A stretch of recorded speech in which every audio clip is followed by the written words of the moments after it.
Bueno, Dios te bendiga mucho en esta mañana. Como siempre es un gusto estar con ustedes, compartir la palabra, la administración con ustedes y poder percibir la receptividad de ustedes a la palabra del Señor. Ha sido lindo estar en el culto del viernes, ayer a la tarde con los líderes, a la noche con los jóvenes, y bueno, y este es el último de los encuentros que voy a compartir con ustedes. Así que, como siempre, muchas gracias, Pastor Sergio, muchísimas gracias por la invitación y por la confianza de compartir con ustedes. Hace algunos años atrás escribí uno de los libros que he escrito, se llamaba En lo profundo, se llama En lo profundo, ¿no? Y tenía como subtítulo Cuando la sanidad interior y la liberación no alcanzan.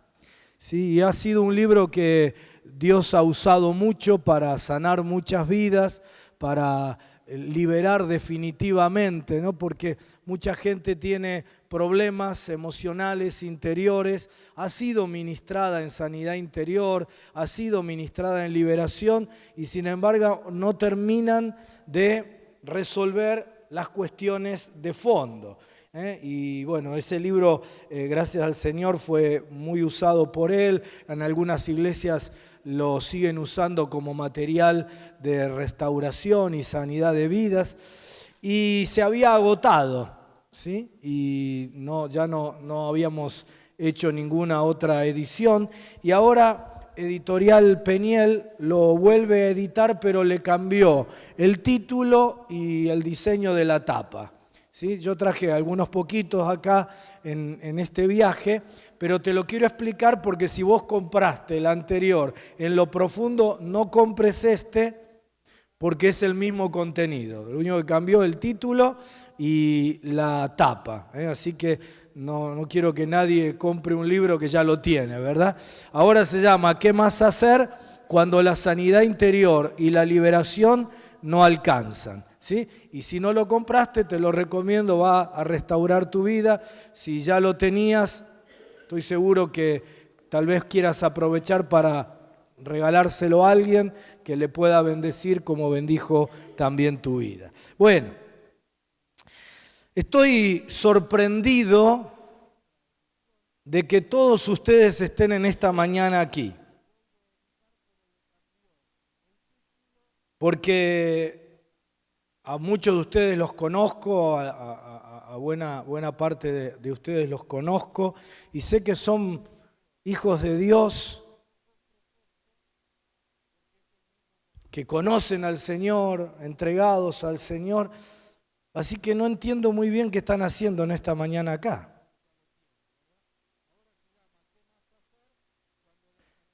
Además, son gente inteligente. ¿Qué están haciendo aquí? Justamente por eso, bueno, pero yo no lo entiendo. Porque, ¿a qué viniste esta mañana? Quizá alguno pueda decir, vine a adorar a Dios, Carlos. Y está muy bien, vinimos a adorar a Dios. Y qué bueno que Cristian y todo este grupo de músicos nos guiaron y nos ayudaron de manera tan hermosa a adorar a Dios. Pero ¿no lo podías haber adorado en tu casa? Estaba Cristian acá que nos ayudaba y los músicos, pero ¿sabes? En tu casa apretá un botón y tenés, no sé, a Marcos Witt, a Gilson, ninguno se puede comparar con Cristian, ¿no? Pero no importa. A Marcos Brunet, no sé, el que te guste a vos. ¿Para qué viniste en esta mañana? Bueno, alguno podrá decir, pastor, yo vine a orar acá. ¿Y en tu casa no podías haber orado? Y yo vine a aprender de Dios, a aprender la Biblia. ¿Y no tenés una Biblia en tu casa? ¿Y no tenés adentro tuyo el Espíritu Santo que dice la promesa de la Escritura que te enseñará todas las cosas? ¿Para qué te tomaste el trabajo de levantarte temprano un domingo, bañarte, algunos hasta se perfumaron, qué lindos que están, desde acá se los ve peinaditos, lindos. ¿Para qué tanto trabajo? ¿Acaso el Señor no está en tu vida y lo podés adorar, podés orar, podés aprender la palabra en tu casa? Hoy en día hasta podés ofrendar desde tu casa, porque muchas de los ministerios te dicen al final, si usted quiere ofrendar, tarjeta de crédito, tal, así que no tenés necesidad de moverte. La verdad es que no sé muy bien para qué ustedes vinieron. Te pregunto estas cosas, ¿sabes por qué? Porque el diablo ha engañado a miles y a miles de creyentes, haciéndoles creer que es lo mismo hacerlo solo que congregados. Y yo quiero hoy refrescarte la doctrina más importante del Nuevo Testamento. Es la más importante, la menos conocida y la menos vivida.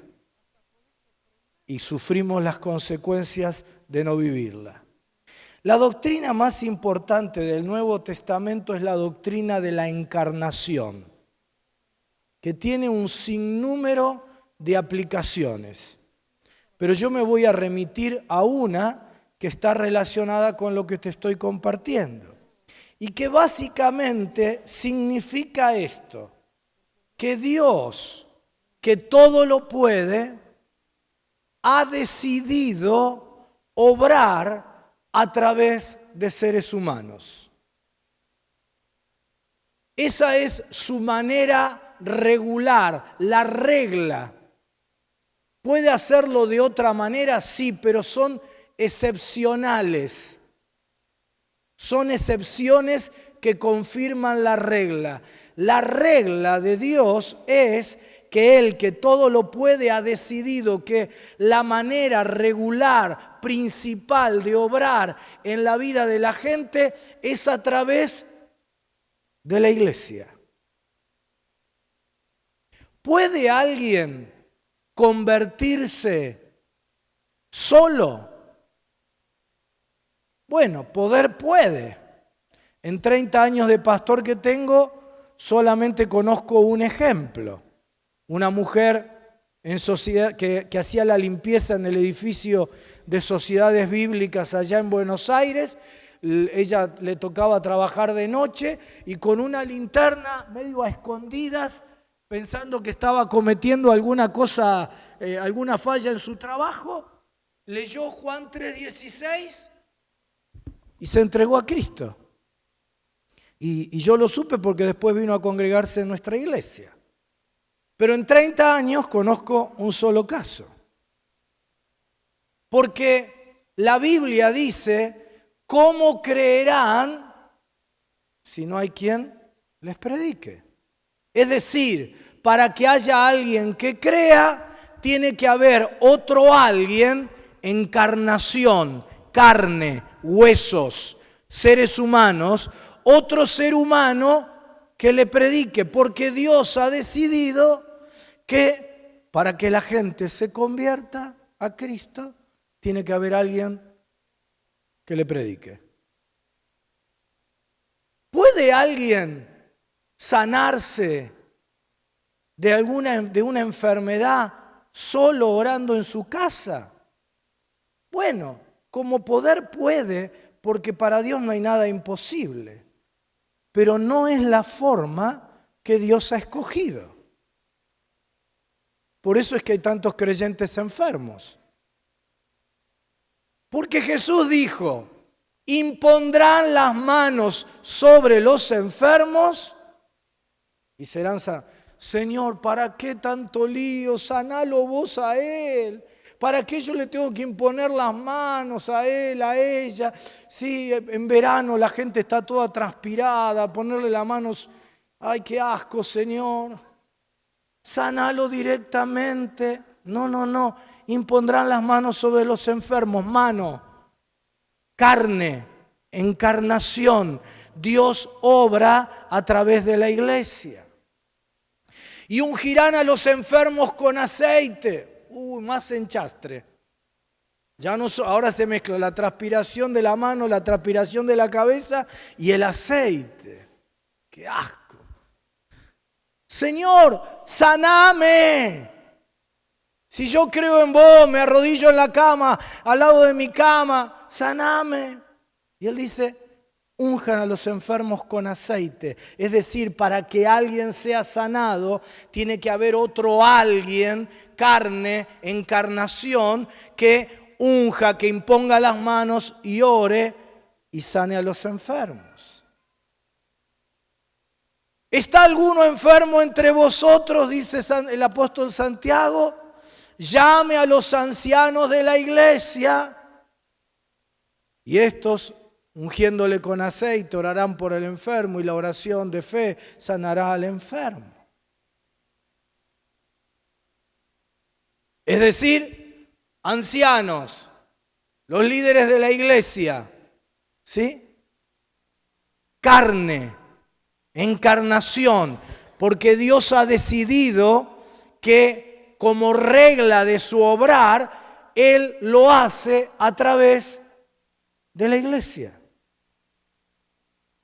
Por eso San Pablo dice, en el contexto de la cena del Señor, dice, muchos están enfermos y otros debilitados y otros aún duermen porque no disciernen el cuerpo de Cristo. Es decir, muchos permanecen en enfermedad porque no han entendido el cuerpo de Cristo. ¿Y qué es el cuerpo de Cristo? La iglesia. Y otros están debilitados en su vida espiritual porque creen que lo de congregarse es nada más que, bueno, cuando yo puedo, cuando tengo ganas, de vez en cuando. Sí, conocen de memoria el versículo de Hebreos capítulo 10 que dice, no dejando de congregarse. Pero bueno, finalmente desobedezco tantas cosas de la Biblia, una más que me hace, ¿no? Pero peor que la desobediencia de la palabra es no poder discernir el instrumento, la manera que Dios ha escogido para obrar en mi vida. Y cuando yo no discierno el cuerpo de Cristo, permanezco en enfermedad, en debilidad, adormecido. Y así con absolutamente todo en la vida. Sanidad interior.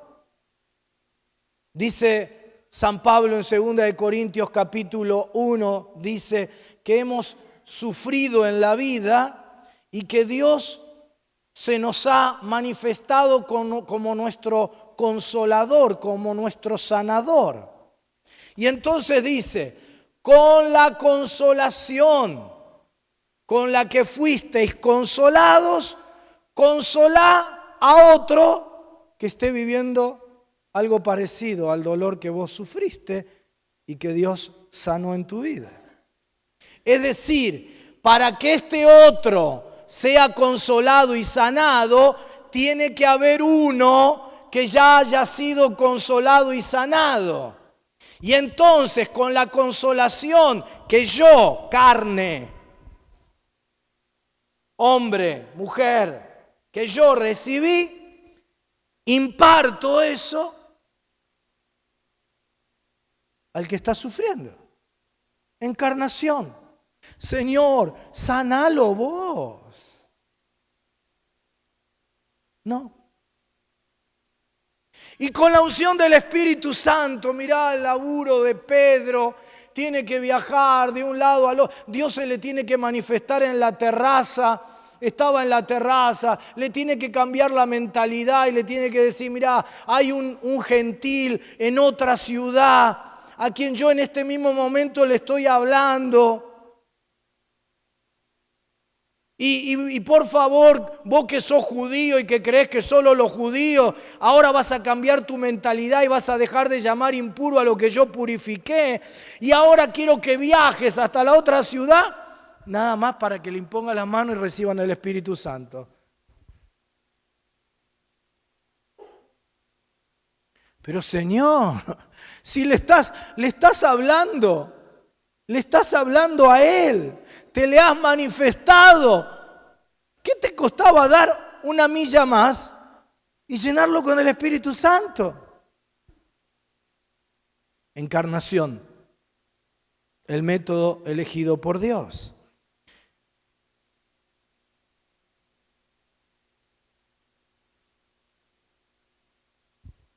¿Te preguntaste por qué Jesús hizo una promesa tremenda cuando dijo: donde están 2 o 3 congregados en su nombre, allí estoy yo? Recién cantábamos esta hermosa canción, ¿no? Ven a este lugar y ven a mi vida, ¿no? Y es una canción maravillosa porque es un elemento que nos ayuda a expresarle a Dios nuestro hambre de Él, nuestro deseo de Él. Pero Jesús dijo que donde ya están 2 o 3 ya está, ¿no? Ya Él viene. Y me imaginaba la canción, pero cantada por Dios, y diciéndole a sus hijos: vengan ustedes al lugar donde yo estoy, porque yo estoy donde hay 2 o 3 reunidos. Así que me lo imagino a Dios cantándole hoy a Josecito, que está en su casa, en vez de estar en el lugar donde Jesús está. Y diciéndole: José, ven a este lugar. ¿Querés que venga a tu vida? Ven a este lugar, porque donde hay 2 o 3 reunidos en mi nombre, allí estoy yo.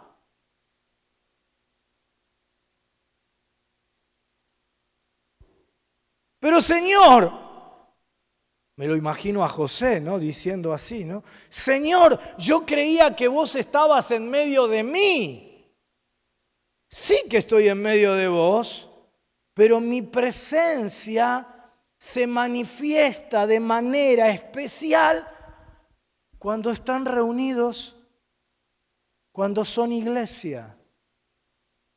Porque yo obro por medio de mis hijos, de la iglesia, encarnación. Todo lo hace por medio de su cuerpo, la iglesia. Señor, ¿de qué manera es especial tu presencia cuando estamos reunidos? Muy fácil. Cuando uno lee los versículos anteriores a esa promesa de que Él está en medio de 2 o 3 que se reúnen, dice: de cierto os digo que todo lo que atéis en la tierra será atado en el cielo, y todo lo que desatéis en la tierra será desatado en el cielo. Otra vez os digo que si 2 de vosotros se pusieren de acuerdo en la tierra acerca de cualquiera cosa que pidieren, les será hecho por mi Padre que está en los cielos. Porque donde están 2 o 3 congregados en mi nombre, allí estoy yo en medio de ellos. Y el Señor nos dice, te dice a vos y me dice a mí: ¿podés entender? Cuando están reunidos, mi autoridad se manifiesta en mi cuerpo. Cuando un hijo mío ata al diablo, cuando una hija mía desata a un hermano de ligaduras, cuando uno ora por otro y desata la bendición del cielo, cuando otro ciñe de gozo y de alegría al que está triste, porque yo les di autoridad para que cuando la noche le llega a un hijo mío, haya otro que ordene que a los afligidos de mi pueblo se les dé gloria en lugar de ceniza. Para que cuando una hijita mía esté pasando por una pérdida y con desconsuelo en su corazón, una hermana, un hermano ordene que se le dé óleo de gozo en lugar de luto, y que un hijo mío ordene que caiga un manto de alegría para su hermano. que tiene un espíritu angustiado, para que haya alguien que ordene y otro que reciba, alguien que ate y otro que sea libre, alguien que desate y otro que reciba la bendición, alguien que unja y otro reciba el óleo. Tiene que haber 2 o 3 reunidos en mi nombre. Claro que habito en vos y en cada uno, pero mi presencia, mi obrar glorioso se manifiesta cuando están 2 o 3 reunidos en mi nombre, porque allí ocurre lo que el diablo, el príncipe de enemistad y de división, no tolera, no soporta. ¿Qué es, Señor? Cuando 2 se ponen de acuerdo. Acuerdo viene de la palabra acuerdo, viene de la palabra cardía, corazón, un mismo cardía, un mismo corazón. Y cuando eso sucede, lo que le pidan al Padre le es dado. Y eso no sucede si yo estoy solo.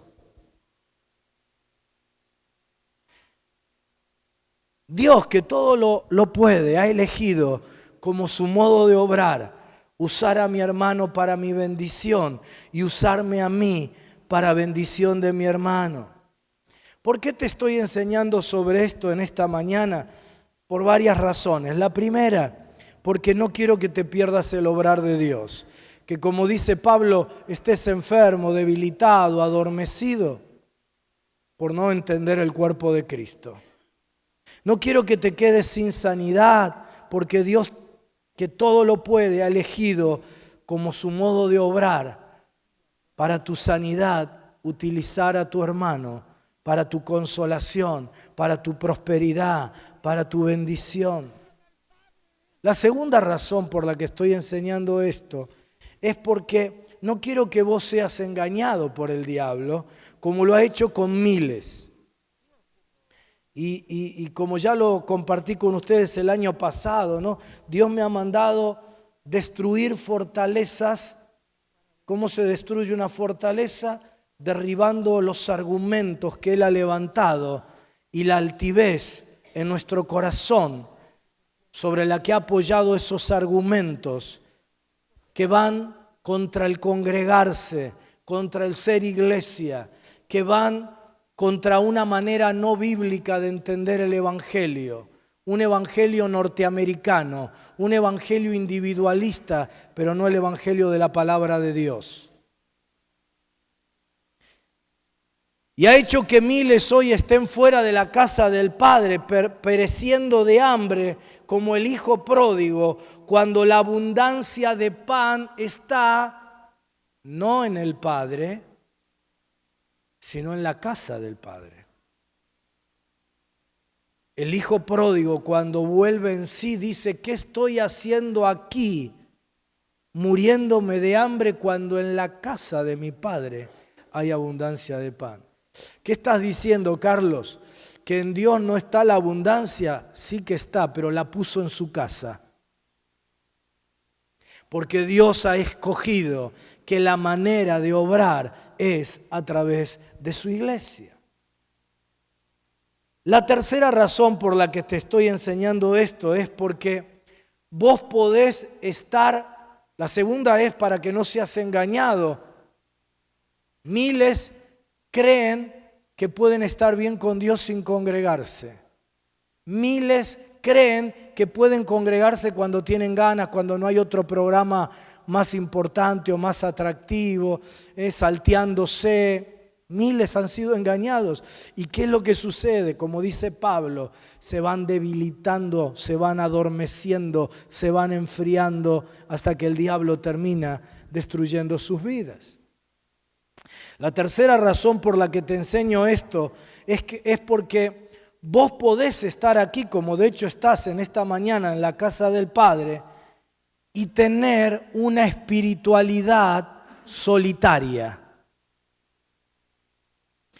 Estás aquí, te congregás, pero vivís tu espiritualidad igual que si estuvieras solo en tu casa. Y hay reuniones de decenas de miles de creyentes y todos tienen una relación individual y privada con Dios. Yo quiero decirte que eso no existe en la Biblia. Ese evangelio individualista, privatizado, no existe en la Biblia. Y mucha gente concurre, se congrega, y entre paréntesis, por eso muchos no le encuentran demasiado valor a congregarse, ¿verdad? Porque la razón por la que uno se congrega es apropiarse del cuerpo de Cristo. Ahora, si la razón por la que vos te congregaste hoy es nada más que ver lo que pasa aquí en la plataforma y guiado por lo que pasa aquí en la plataforma, tener una relación vos y Dios, otra vez, abrí tu computadora en tu casa y mirá el show que te van a hacer en otro lugar y quédate en tu casa vos y Dios.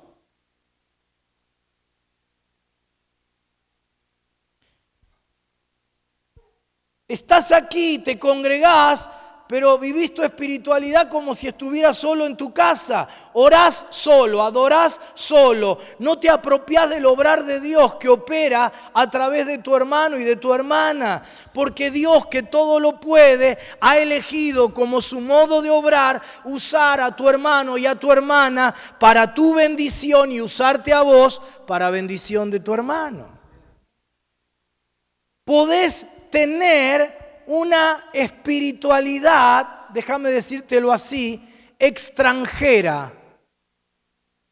Estás aquí en la casa del Padre, pero sos un extranjero, un extraño a la familia, un extraño a la casa del Padre, ajeno. ¿Qué se siente cuando uno es extranjero? ¿Sí?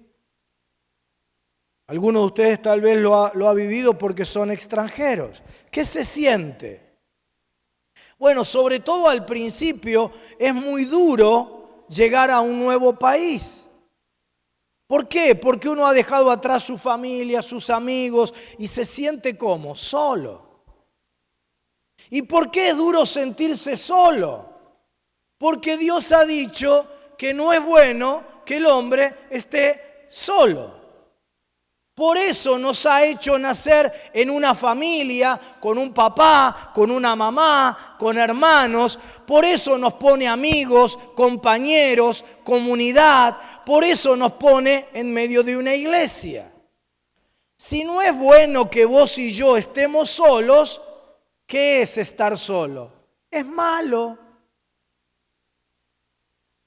Y si es malo, no es de Dios. Y si no es de Dios, es del enemigo. Por eso Satanás disfruta rompiendo las familias y a Satanás le encanta separar a los hijos de Dios de su comunidad de fe, que es la iglesia. ¿Por qué? Porque él sabe que la soledad nos debilita, nos enfría. Y porque Dios, que todo lo puede, ha elegido como su modo de obrar usar a mi hermano para mi bendición y usarme a mí para bendición de mi hermano. Así que Satanás disfruta de que yo no pueda experimentar el obrar de Dios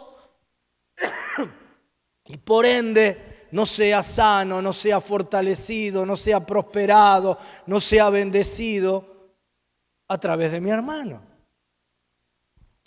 Y cuando Satanás no puede engañarte alejándote de la iglesia, y gracias a Dios que no lo ha hecho con ustedes, ni conmigo, al menos logra que vos y yo vengamos, pero que vivamos una espiritualidad solitaria, vertical únicamente, Dios y yo, porque sabe que Dios, que todo lo puede, ha elegido como su modo de obrar, usar a tu hermano para bendecir tu vida, para obrar milagros en tu vida y usarte a vos para obrar milagros en la vida de tu hermano. Y entonces vos venís y orás, pero no recibís. Sos parte, pero te sentís solo. Vienen las tentaciones a tu vida y te agarra sin que nadie te respalde en oración, en consejo, sin que puedas abrir tu corazón a otro y decirle, mirá, orá por mí porque, mira, una compañera de trabajo me está haciendo la cabeza y no quiero caer en adulterio.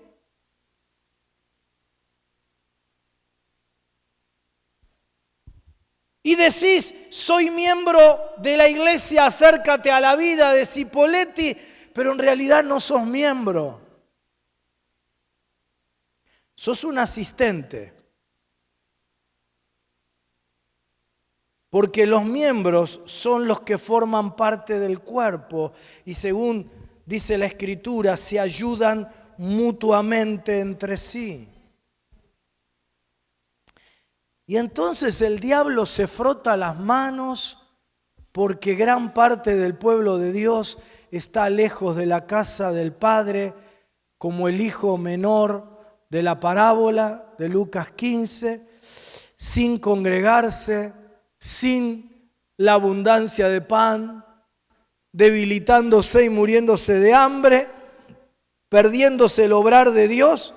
Y otra parte están en la casa del Padre, pero están como el hijo mayor de la parábola,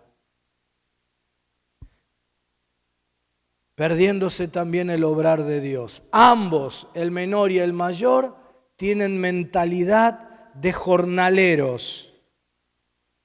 No son hijos, son extraños a la casa.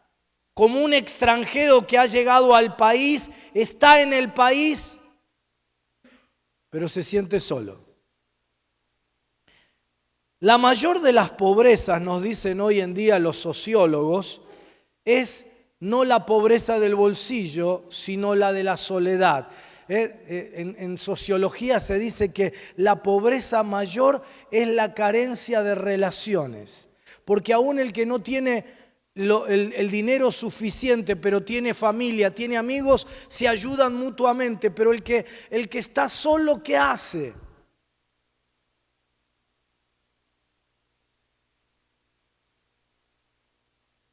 Y podés tener una espiritualidad solitaria, extranjera, ajena a la familia de Dios.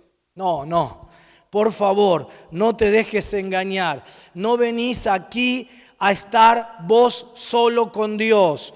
Para eso ahorrate del viaje, ahorrate la ducha, bueno, bañate igual en tu casa, ¿no? Pero ahorrate vestirte linda y lindo como estás hoy y no vengas el domingo.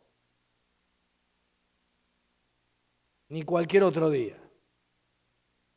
Venís aquí a estar en comunión con Dios y unos con otros, porque Dios, que todo lo puede, ha elegido como su manera de obrar usar a mi hermano para bendecir mi vida y usarme a mí para bendecir a mi hermano. Efesios 2:19, para los que están tomando nota o los que quieren leer el texto ahora, dice, así que, Efesios capítulo 2, versículo 19, dice,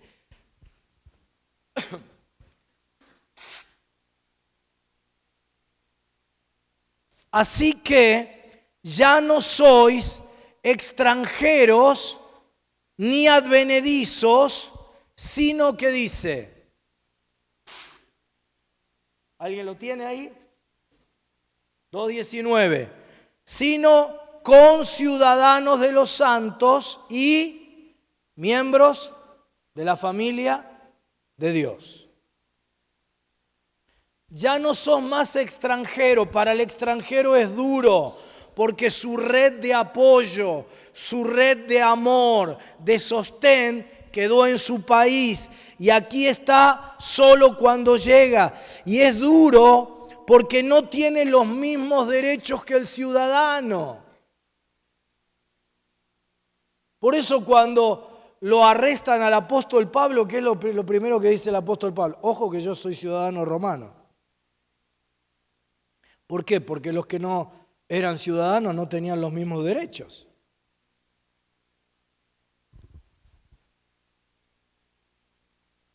Por eso cuando un argentino, por ejemplo, está como extranjero en los Estados Unidos y pasan algunos años, se pone feliz cuando le dan la ciudadanía. ¿Por qué se pone tan feliz? ¿Es que ya no ama más el lugar donde nació? No, porque ahora que ha decidido vivir en ese país, ahora tiene los mismos derechos que el nativo, que el norteamericano. Cuando vos vivís una espiritualidad de extranjero, no tenés los mismos derechos que el ciudadano del reino. Porque el ciudadano se apropia de todo el obrar de Dios, pero el extranjero no sabe que todo lo puede, que el Dios que todo lo puede ha elegido obrar a través de los hermanos. Y como ha sido engañado en eso, se pierde el obrar de Dios, se pierde parte de la herencia como hijo de Dios y vive la vida cristiana, como dice Pablo, como un advenedizo. ¿Qué quiere decir esa palabra? Un advenedizo es alguien que pretende introducirse en una posición que no le corresponde. Decimos, este tipo no sabe nada, es un advenedizo que entró en la política por acomodo, ¿no? Ser parte de un ambiente al que no pertenece. Quiere los derechos del ciudadano, pero no lo es. Y en esta ciudad hay miles de creyentes que viven una espiritualidad advenediza. No terminan de tomar conciencia, no terminan de tomar la ciudadanía del reino, no terminan de apropiarse de la totalidad de la herencia, no terminan de integrarse al ambiente de Dios. Dios les dice, ya no sois extranjeros ni advenedizos, sino conciudadanos de los santos y miembros de la familia de Dios. Pero por desconocimiento o por decisión o por rebelión o por lo que sea, eligen vivir como extraños y advenedizos. Están en la casa del Padre, pero son visitas, no porque estén por primera vez. Y de hecho, en Buenos Aires, en Cipolletti, en todas nuestras ciudades, hay un montón de creyentes que andan literalmente siempre como visita y andan girando de congregación en congregación. Allá en Buenos Aires todavía es más fuerte, ¿no? Hay un montón de gente que un día va al culto del pastor Freyson, al otro domingo va al culto del pastor Carníbal, al otro domingo vienen a la iglesia del centro, al otro domingo van a la iglesia de Pirulo, según el show que les hagamos aquí en la plataforma.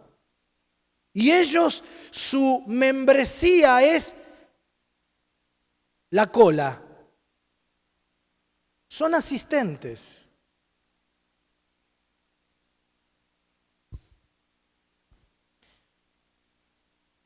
Advenedizos, van y vienen, nunca experimentan lo que dice la palabra, arraigados, dice la Biblia, y cimentados. Es la única manera de poder vivir la plenitud del obrar de Dios. Arraigados y cimentados. Es la única manera que el árbol pueda dar fruto, si está bien plantado, arraigado.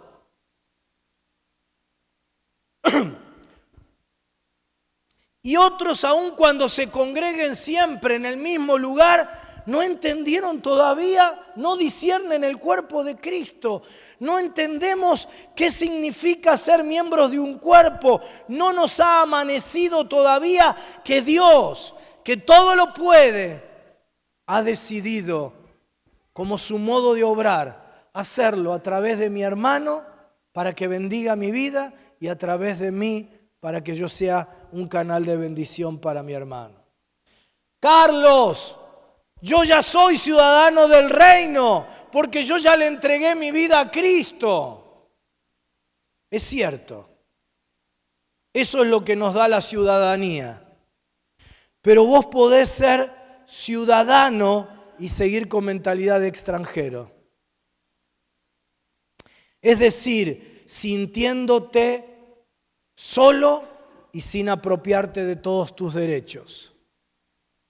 Por eso, lo que dice Efesios es que ya no sos extranjero, sino conciudadano de los santos. Escucha bien, en el reino de Dios, la ciudadanía es conciudadanía.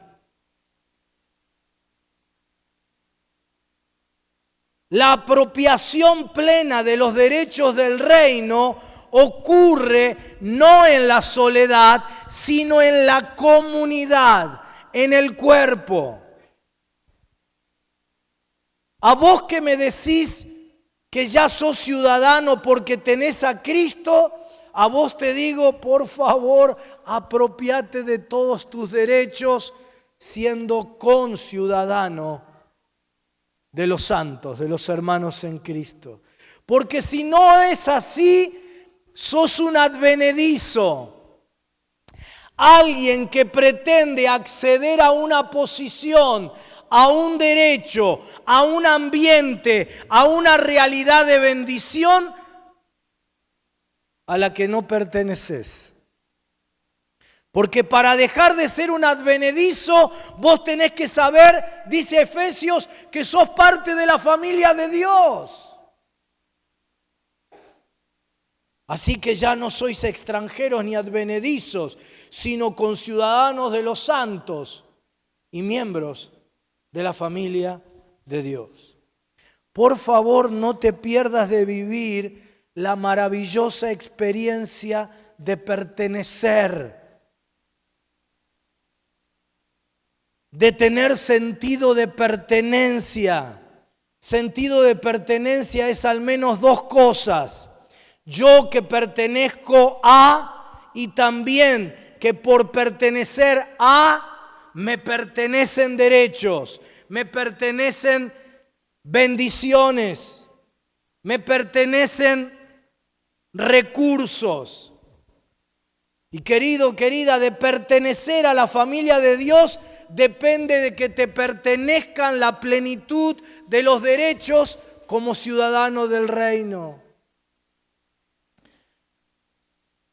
Hace muchos años cantábamos un himno maravilloso. A mí era uno de mis preferidos, ¿no? Ya pertenezco a Cristo, Cristo pertenece a mí. Maravilloso, pero solo una partecita de la verdad. Porque a que no sabes, yo te pertenezco a vos y vos me perteneces a mí. Eso es lo que dice San Pablo. Porque cada miembro, dice, pertenece al cuerpo.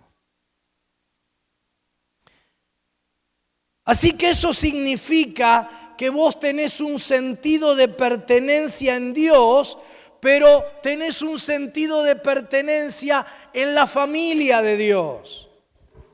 Yo quiero decirte que en la Biblia, por un momento desaprendé todo lo aprendido y por un momento escuchá lo que te voy a decir. En la Biblia prácticamente no hay una referencia a mi vida individual. Todo el Antiguo Testamento está destinado a un pueblo, no a un individuo.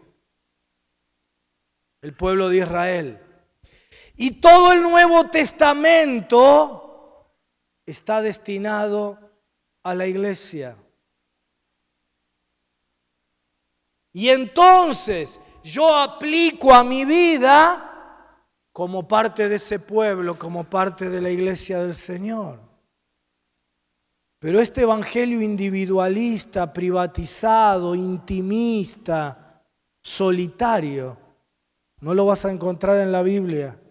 Te animo esta semana a leer cualquier porción del Nuevo Testamento y vas a ver que siempre está destinada a la iglesia. Y vas a ver que siempre la conjugación de los verbos es en plural, no en singular.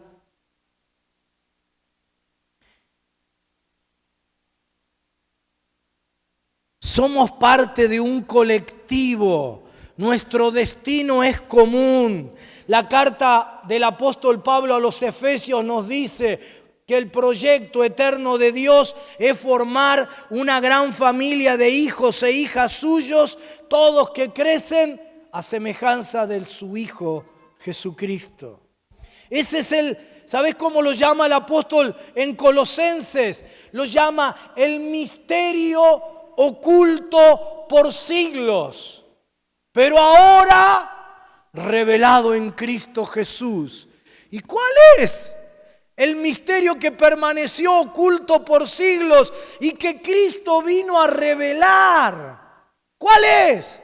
2 puntos: la iglesia.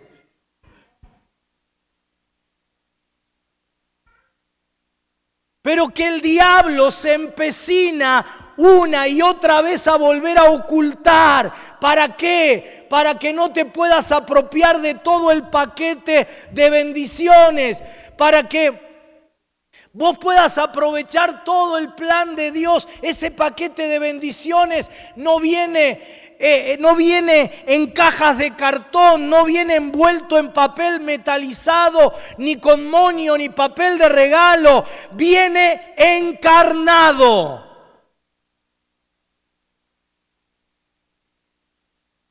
En la carne de tu hermano y de tu hermana, envuelto en un papel de errores, envuelto en un papel de contradicciones, de bolsitas arrugadas y sucias. Tesoro en vasijas de barro, para que la gloria se la lleve únicamente nuestro Dios. Porque Dios, que todo lo puede, ha elegido como su modo de obrar hacerlo a través de mi hermano que bendice mi vida y a través de mí, instrumento de bendición para mis hermanos. Señor, ¿por qué elegiste ese método? Y el Señor dice: para avergonzar a los sabios y para avergonzar a los fuertes y para que nadie se lleve la gloria que solo me pertenece a mí. Por eso uso el método de la encarnación. Y Él sigue diciéndonos que la manera de transformar a la humanidad es por medio no de un gran evangelista, y estoy a punto de ordenar a un evangelista que va a ser tremendo, Moisés Anacondia, dentro de 2 sábados. Así que no tengo nada en contra de ese ministerio, ¿verdad? Pero no es el método que Dios va a usar para transformar Cipolletti, un evangelista. No es el método un pastor ungido. El método que Dios sigue diciendo que va a usar y transformar la humanidad es una comunidad diferente. Una familia que experimenta la coinonía. Por eso la iglesia primitiva transformó la realidad de su tiempo. ¿Por qué? Porque había alguien que sacaba fuego por la boca o algo así. No, ¿por qué? Porque la gente los veía y decía: miren cómo se aman. Y dice, y tenían el favor de todo el pueblo. Y los miraban y decían, frente a los problemas económicos y sociales que vivimos, aquí hay una comunidad en donde no hay ninguno que tenga necesidad. Porque tienen todas las cosas en koinón, en común.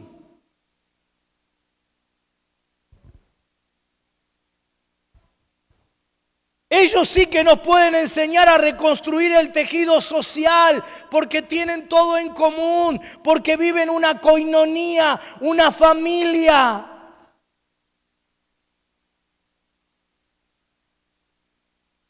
San Pablo lo llama el misterio escondido por siglos, pero ahora revelado. ¿Cuál es? Que somos un cuerpo, la familia de hijos y de hijas de Dios, parecidos al Hijo. Esa es la metodología de Dios para transformar el mundo. Y no estamos transformando nuestras ciudades y nuestra Argentina, porque la gente... Lo que la gente veía en la iglesia primitiva, la verdad, entre nosotros, no lo ve ni por asomo entre nosotros. Hicimos de la familia de Dios un lugar de reuniones y cambiamos la coinonía por individuos ungidos y metodologías eficientes. Por eso es que no podemos cambiar la Argentina. Y no estoy en contra ni de los ungidos ni de las metodologías que cada día tienen que ser más eficientes. Y mientras no seamos capaces de encarnar el modelo de Dios, no podremos transformar nada hasta que la gente no pueda ver nuestra realidad de cuerpo, de familia. Nada va a suceder. Y aun cuando hablamos de coinonía, tenemos velos puestos porque creemos que coinonía es la reunión. Vamos a tener una reunión de coinonía, entonces hacemos una social, ¿no? Una reunión social. Pero el impacto de la coinonía era que tenían todo en coinón, en común. Y no solo las cosas materiales, todas. Por eso transformaron al mundo. No existe en castellano una palabra que describa el concepto bíblico de coinonía. Es comunión, pero es mucho más que comunión. Es compañerismo, pero es mucho más que compañerismo. La base de la coinonía es el berit en el Antiguo Testamento, la diacequé en el Nuevo Testamento, es decir, el pacto, la alianza. Había una alianza, un pacto entre ellos. Por eso tenían todas las cosas en común. Por eso eran capaces de vender todo lo que tenían y compartirlo. Por eso había una sola iglesia en cada ciudad. Porque había un pacto, había una alianza con Dios y entre ellos como familia de Dios. Y trastornaron al mundo, una comunidad de pacto, de alianza muy fuerte. Por eso cuando eran perseguidos seguían predicando, porque no sufrían individualmente, no enfrentaban las luchas individualmente, no trataban de vivir la vida cristiana individualmente, sino que lo hacían unos con otros. Segunda tarea para la semana, para las próximas semanas. Tomate el trabajo de ver cuántas veces aparece en el Nuevo Testamento la frase unos a otros. Yo te voy a ahorrar un poquito el número final. Más de 40 veces. No había gente que se sintiera sola porque se amaban unos a otros. Romanos 12:8. Se abrazaban unos a otros. Hechos 21:6, tenían sentido de pertenencia. Romanos 12:5, no había gente que experimentara rechazo ni problemas de autoestima porque se aceptaban unos a otros. Romanos 15:7, se honraban unos a otros prefiriéndose los unos a los otros. Romanos 12:10, vencían la tentación porque no lo hacían individualmente, vivían con transparencia comunitaria, no escondían la tentación, no taponaban el pecado, sino sabiendo que todos somos tentados y que todos somos pecadores, compartían unos con otros la lucha por la que estaban pasando y se animaban unos a otros y se corregían unos a otros. Romanos 15:4, y cuando pecaban no escondían dando lugar al diablo que los viva acusando y culpando, sino que se confesaban los pecados unos a otros. Santiago 5:16, y lo hacían con transparencia porque encontraban que el otro estaba sujeto a él, es decir, no lo podía condenar, porque si lo condenaba, al estar sujeto a él, se condenaba a sí mismo, porque eran un cuerpo, pero tampoco lo dejaba sin corrección. ¿Por qué? Porque estaban sujetos unos a otros en el temor a Dios, Efesios 5:21, y caminaban en la vida con transparencia, no dejándole al diablo oportunidad de cosas ocultas. ¿Por qué? Porque andaban en luz, porque tenían comunión unos con otros. Primera de Juan 1:7, y la sangre de Cristo los limpiaba. Y cuando tenían problemas, no los enfrentaban en la soledad que tanto nos daña, sino que sobrellevaban las cargas unos a los otros. Gálatas 6:2. Claro que no todo era perfecto.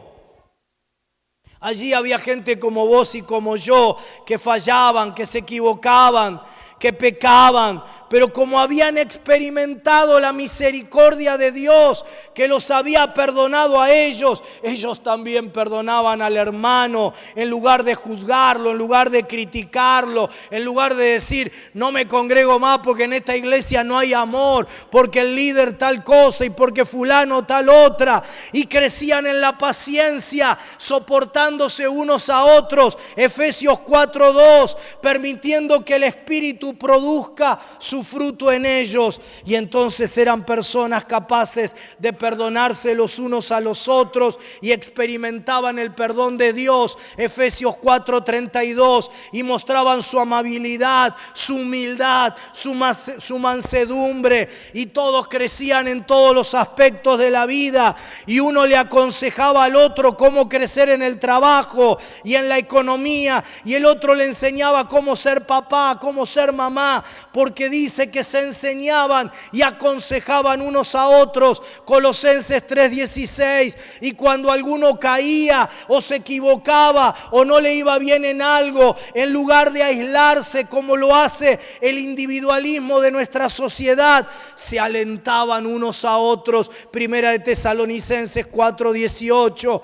Y si alguno pasaba por una pérdida o por una prueba, era inmediatamente fortalecido, porque se consolaban y fortalecían unos a otros, Primera de Tesalonicenses 5:11. Y todos tenían fruto en su servicio, porque se estimulaban y se motivaban unos a otros al amor y a las buenas obras, Hebreos 10:24. Y ellos experimentaban milagros y más milagros, porque dice que oraban unos por otros para ser sanados, Santiago 5:16. Jesús, que todo lo puede, la cabeza,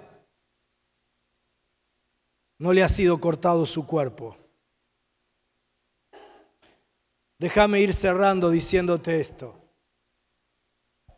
Jesús en Nazaret no pudo hacer milagros excepto unos pocos.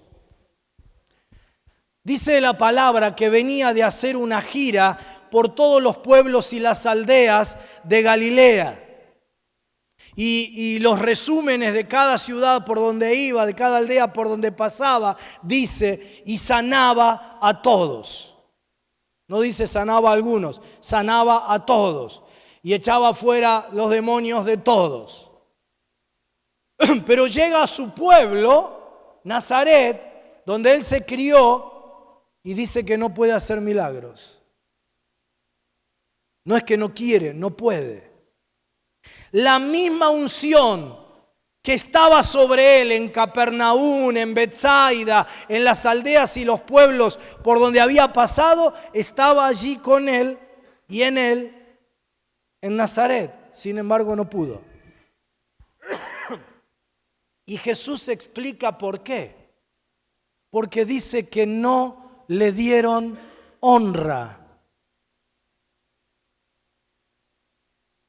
Y de allí se acuñó la frase, no hay profeta sin honra sino en su propia tierra, ¿verdad? ¿Qué pasó? Decían, ¿sabés lo que decían los paisanos de Jesús de Nazaret? Pero este no es el hijo del carpintero. Pero Sus hermanas no viven acá en Nazaret junto con nosotros. No es el pibito que se crió acá hasta hace poco tiempo. Es decir, la familiaridad hizo que lo ningunearan. Y se perdieron la manifestación gloriosa del poder de Jesús que en las otras ciudades se había manifestado. Porque, querido hermano, querida hermana, solo vos vas a recibir de aquel a quien vos reconozcas.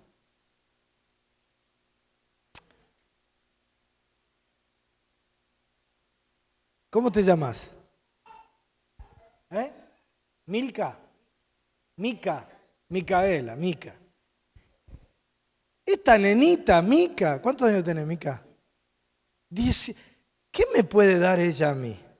Yo soy pastor, tengo 30 años de pastor. ¿Qué puede hacer esta nenita por mí?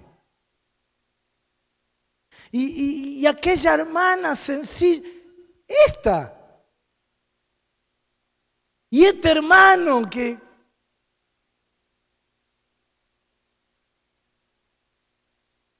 Y vivimos sin discernir el cuerpo de Cristo, ninguneándonos unos a otros y perdiéndonos la unción que Dios ha depositado en esta casa. Y empieza desde el pastor de la iglesia, ¿no? Todos los pastores dan testimonio de que son más usados por Dios fuera de su congregación que en su congregación. Y dice, ¿cómo?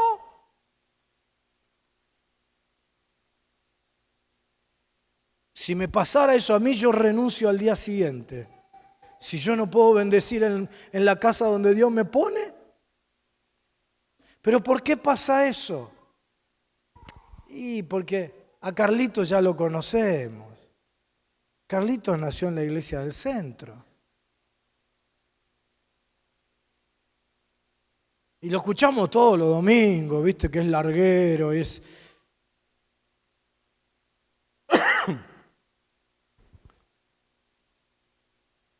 Por eso Dios me usa predicando corto en Cipolletti.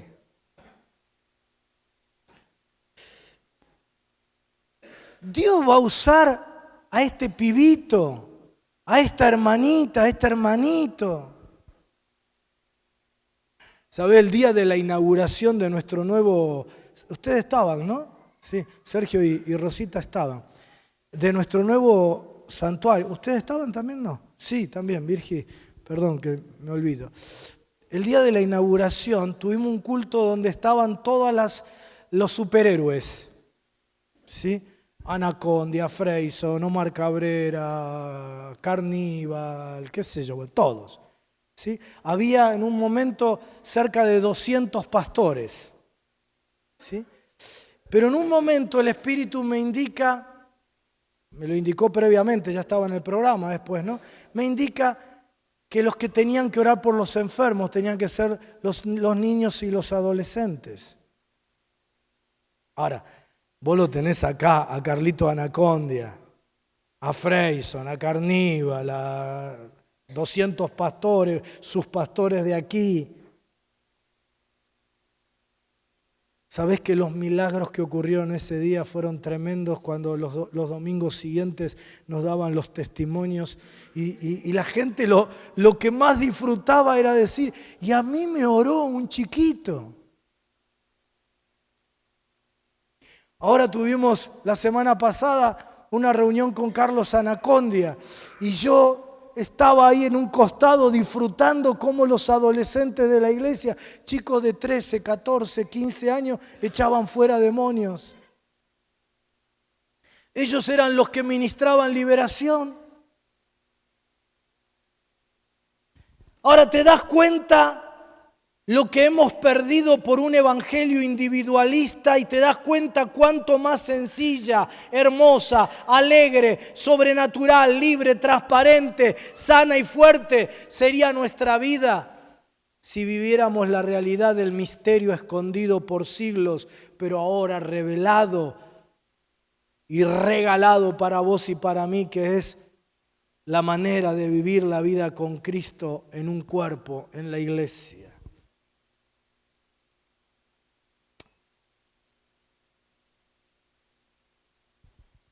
Y como te dije, ha engañado a muchos.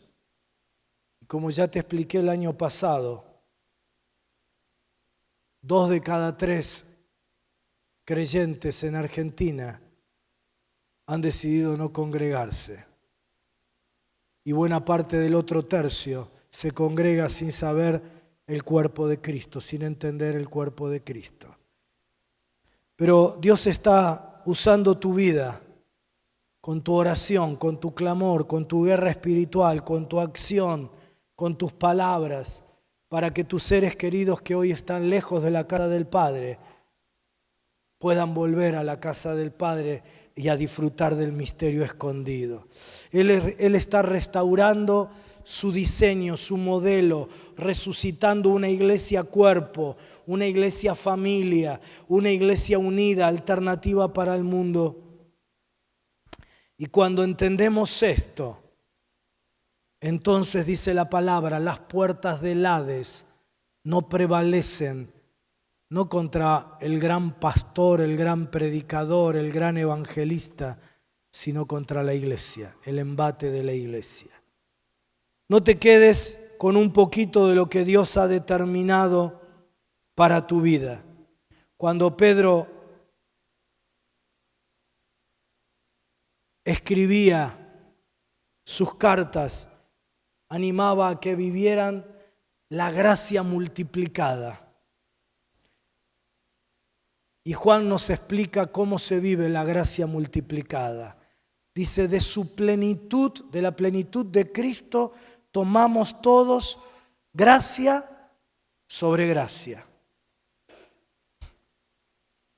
¿Cómo se toma de la plenitud de Cristo gracia sobre gracia? Efesios 1:23 y ya de verdad termino. ¿Sabés qué dice Efesios 1:23? Dice, habla de la iglesia, ¿no? Dice, la cual es su cuerpo, la plenitud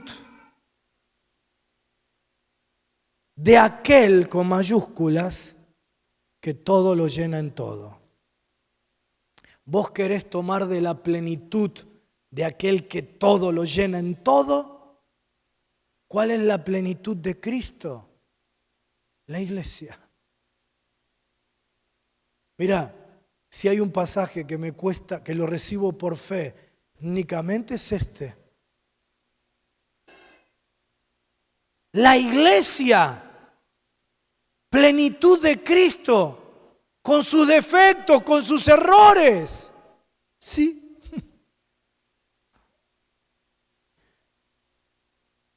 Y de la iglesia, entonces, tomamos gracia sobre gracia. ¿Qué quiere decir? Que lo que recibiste vos lo tenés que dar. ¿Fuiste consolado? Tenés que consolar. ¿Experimentaste un milagro de sanidad? ¿Cuántos, no en estos últimos días, pero cuántos alguna vez en su vida cristiana experimentaron un milagro de sanidad? Pónganse todos de pie, pónganse todos de pie. Los que experimentaron un milagro de sanidad, vengan aquí adelante, vengan. No les voy a pedir testimonio ni nada, vengan acá. Muy bien. Cierro con este ejemplo de cómo recibimos gracia sobre gracia. Pónganse aquí. Uno al lado del otro. Vengan. Miren para allá, para la gente.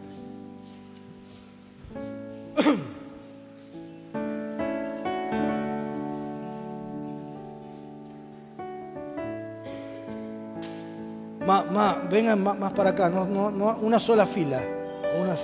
Una sola. Muy bien.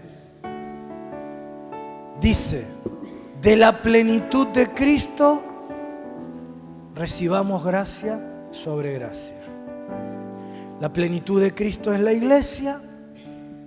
De la gracia recibida, dice Jesús, dice la palabra, de gracia recibiste, dad de gracia. Así que si hay algún enfermo entre ustedes, venga aquí adelante, que ellos de la gracia recibida les van a dar a ustedes. ¿Hay algún enfermo que tenga necesidad propia o de un ser querido?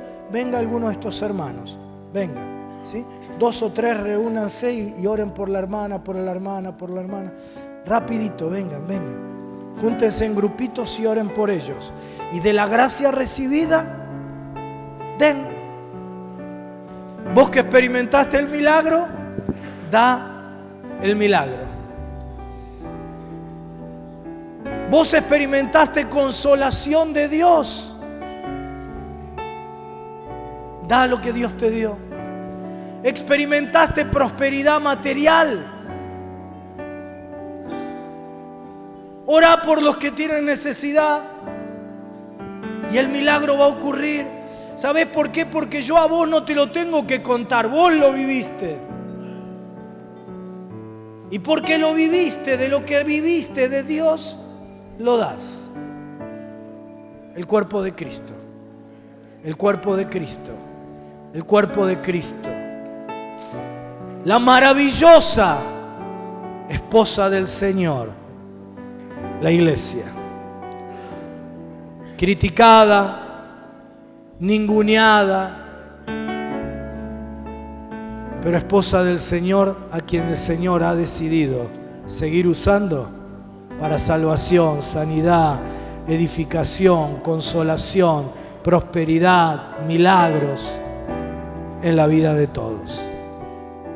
No te pierdas el cuerpo de Cristo. No vivas ajeno, extranjero. No vivas como un advenedizo queriendo los derechos del ciudadano sin serlo. Viví la conciudadanía y la maravilla de la familia de Dios.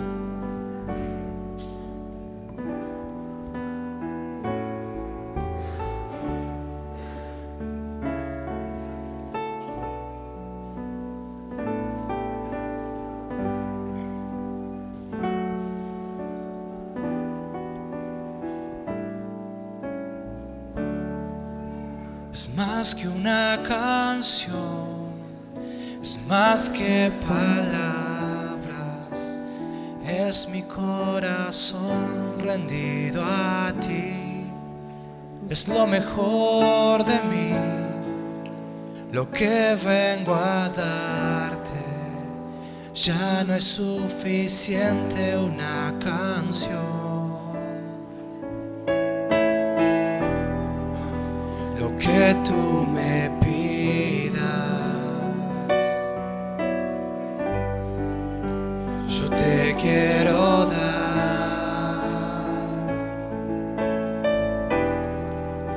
Lo que tú me pidas, yo te quiero. ¿Te parece si nos ponemos de pie y nos despedimos con esta canción? Sí, no vengo a pedir, no vengo a buscar, solo vengo a darte mi ofrenda de amor. Cerra tus ojos, adora al Señor.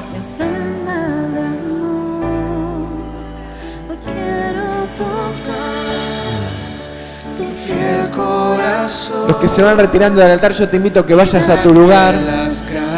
Mira, para temprano es tarde y para tarde es temprano. Así que yo te recomiendo que te quedes un minuto más. ¿Quién te apura? Hoy te vengo a Si hoy lo que Dios está haciendo, lo está haciendo en este lugar. Amén. A ti, a ti.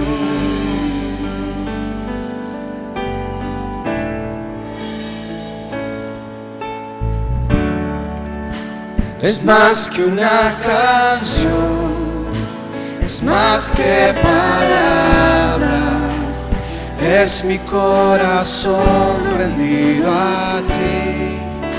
Es lo mejor de mí, lo que vengo a darte.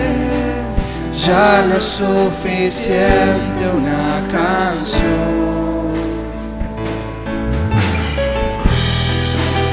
Lo que tú me pidas, yo te quiero dar. Lo que tú me pidas, lo que tú me pidas, yo te quiero dar. Ahora repetilo vos, con tus palabras y sin melodía. Lo que tú me pidas, yo te quiero dar. Yo vi a casi todos diciéndolo. Ahora te invito a que lo pienses un momento más. Hoy hemos sido invitados a comprender de una manera nueva la mayor revelación de la palabra. Así nos lo enseñó el pastor Carlos. Y yo quiero invitarte a que respondas a lo que Dios está pidiendo hoy. La canción dice: lo que tú me pidas te quiero dar. Y la palabra había sido clara. Dios nos pide esta mañana que renovemos nuestro compromiso con el cuerpo, que renovemos nuestro compromiso con la iglesia, que es ninguna otra cosa que renovar nuestro compromiso con Cristo en toda su dimensión. Entonces yo te invito a que, si Dios te ha hablado esta mañana, tomes una decisión. Así que les voy a pedir a todos que cierren sus ojos, porque no quisiera que te sientas expuesto, ni mucho menos, pero sí invitarte a que tomes una decisión esta mañana. Si Dios te habló,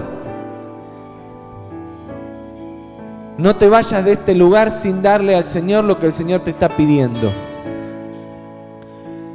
Quizá hace mucho tiempo que vas y venís a la iglesia, que perdiste el verdadero sentido de congregarte y no has hecho de la experiencia del cuerpo un hábito en tu vida que te permita edificarte. Yo no voy a predicar de nuevo, el pastor ya nos lo explicó muy bien. Pero Dios esta mañana te dijo: recupera el sentido de pertenencia con el cuerpo, con la iglesia. No te vayas de este lugar sin tomar una decisión. De la misma manera, quizá en realidad venís siempre, sos un asistente y has malentendido el sentido de congregarse, y Dios hoy te está llamando a que reflexiones y que tomes el verdadero valor de ser cuerpo. Sea cual sea el pedido que Dios te está haciendo, el llamado que el Señor te está haciendo, hoy es tiempo de una decisión. Así que todos con nuestros ojos cerrados, si Dios te habló en esta mañana, entregale al Señor lo que Él te está pidiendo. Esto que estás cantando, hacerlo una realidad, para que dejemos de mentirnos a nosotros mismos, porque a Dios no le podemos mentir, y dejemos de hacer promesas que al pasar la puerta vamos a incumplir.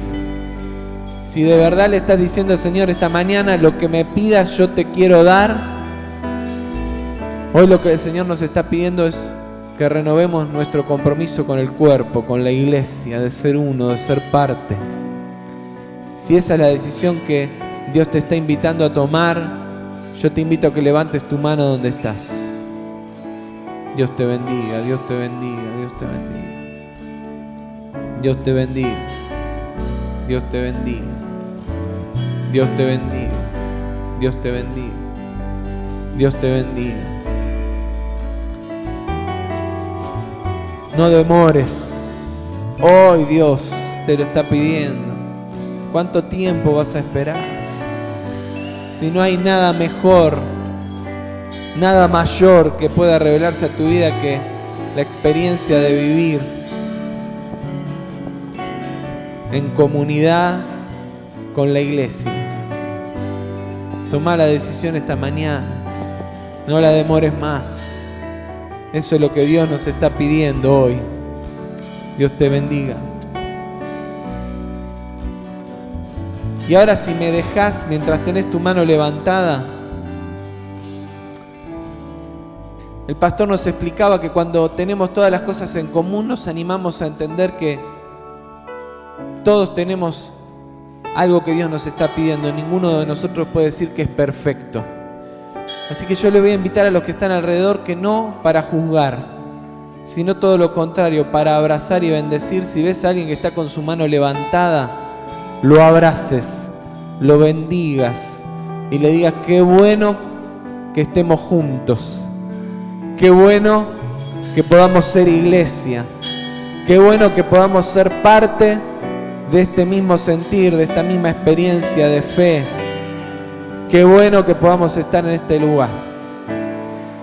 Y si ves a alguien que aunque no está con la mano levantada, se lo querés decir, abrazalo, andá, acercate, bendecí su vida. Yo te quiero dar Gloria a Dios. lo que tú pidas. José. Yo te quiero dar.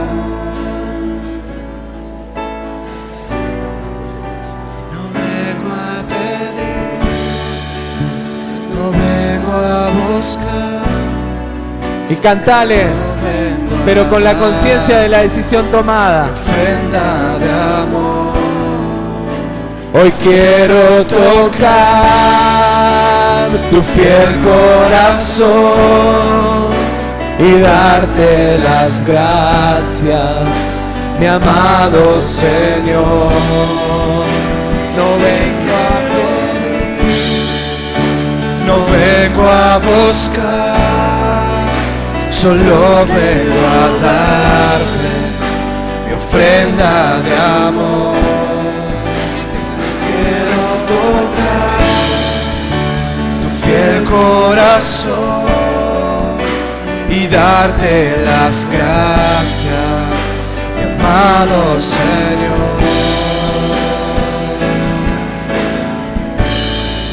Hoy te vengo a bendecir,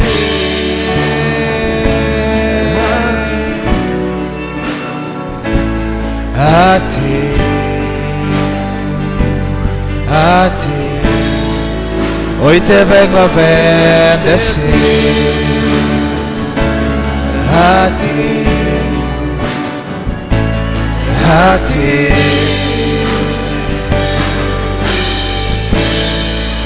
Hoy te vengo a bendecir. No te vayas sin abrazar a tu hermano, sin declarar una buena semana en la vida de tu hermano, y que tengas también una bendecida semana.